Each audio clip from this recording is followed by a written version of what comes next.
বাংলায় এসআইআর হবে না, অভিষেক। মাত্র দুটি শব্দেই নির্বাচন কমিশনকে সরাসরি নিশানা তৃণমূলের সর্বভারতীয় সাধারণ সম্পাদক অভিষেক বন্দ্যোপাধ্যায়ের। তার সাফ কথা, ২ বছরের কাজ ২ মাসে কোনো মতেই সম্ভব নয়। দৃপ্ত কণ্ঠ, চড়া সুর আর আঙুল তুলে শুক্রবার কমিশনকে রাজ্যের শাসক দলের সেনাপতির চ্যালেঞ্জ, বাংলায় এসআইআর হবে না। চুপি চুপি ভোটের কারচুপি বাংলায় করতে দেব না। যদি একটি নামও বাদ পড়ে ১ কোটি মানুষ নিয়ে নির্বাচন কমিশন ঘেরাও করব। ক্ষমতা থাকলে আটকে দেখাক। বিষয়টি এখন ঢাকঢাক গুড়গুড় পর্যায়ে নেই। পশ্চিমবঙ্গে ভোটার তালিকার স্পেশাল ইন্টেন্সিভ রিভিশন বা এসআইআর নিয়ে প্রস্তুতি যে চূড়ান্ত, সেই খবর পৌঁছে গিয়েছে তৃণমূল শিবিরে।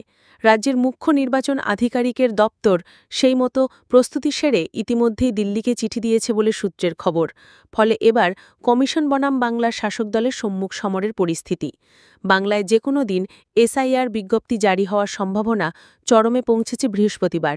ঠিক ২৪ ঘণ্টার মধ্যে কলকাতা বিমানবন্দরে দাঁড়িয়ে তৃণমূলের লোকসভার দলনেতা অভিষেক জানিয়ে দিলেন, বিজেপিকে সুবিধা পাইয়ে দেওয়ার যাবতীয় প্রচেষ্টা রুখে দেওয়া হবে। ভোটাধিকার কেড়ে নেওয়ার কৌশল এসআইআর।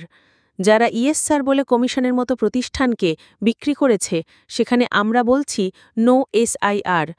এসআইআরের আড়ালে যে অন্য খেলা রয়েছে তা আগেই তুলে ধরেছে তৃণমূল। আর এবার কেন এই ইস্যুতে বিরোধিতা, অভিষেক ব্যাখ্যা দিয়েছেন। তিনি বলেন, বাংলায় বিজেপি এসআইআর প্রয়োগ করতে চাইছে, যেটা ১-২ বছরের কাজ সেটা মাত্র ১-২ মাসে করতে চাইছে। ফলে গরিব মানুষের নাম প্রথমেই বাদ পড়বে। ২ বছরের কাজ ২ মাসে হবে কি করে?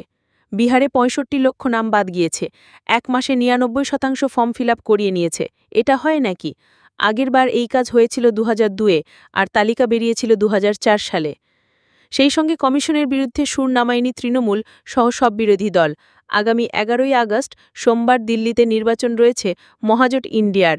এই আবহে অভিষেক আরও বলেন, এই ভোটার তালিকাতেই তো ২০২৪ সালের লোকসভা নির্বাচন হয়েছে, আর তার ভিত্তিতেই কেন্দ্রের সরকার গঠিত হয়েছে। যদি ভোটার লিস্টে সমস্যা থাকে, তাহলে তো কেন্দ্রের সরকারটাই অবৈধ। প্রধানমন্ত্রী, স্বরাষ্ট্রমন্ত্রী, সব মন্ত্রীরা অবৈধ। এই সাংসদরা আবার রাষ্ট্রপতিকে নির্বাচন করেন, তাহলে দেশটাই অবৈধভাবে চলছে।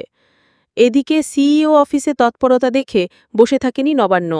এদিনই এসআইআর প্রস্তুতি নিয়ে জাতীয় নির্বাচন কমিশনকে চিঠি দেওয়ার বিষয়টির সত্যতা জানতে চাওয়া হয়েছে মুখ্য নির্বাচন আধিকারিকের কাছে। সূত্রের খবর, স্বরাষ্ট্র সচিবের পাঠানো সেই চিঠির উত্তর এদিন রাতেই দিলেন তিনি। তবে ইমেল করা হয়েছে মুখ্য সচিবের দপ্তরে।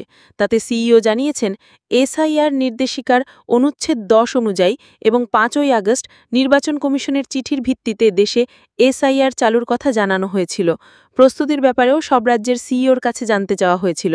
তার ভিত্তিতেই তথ্য পাঠানো হয়েছে।